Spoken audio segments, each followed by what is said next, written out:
göllerini okyanusa bağlıyor.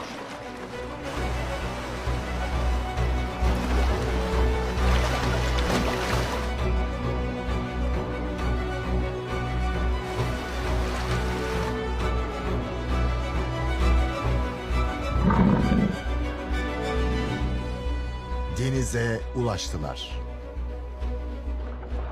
Zayıf olduklarından soğuk onları yavaşlatıyor. Birkaç gün savunmasız kalacaklar.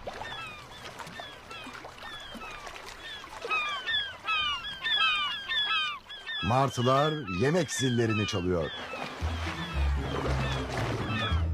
Sushi sürüsü hareket halinde.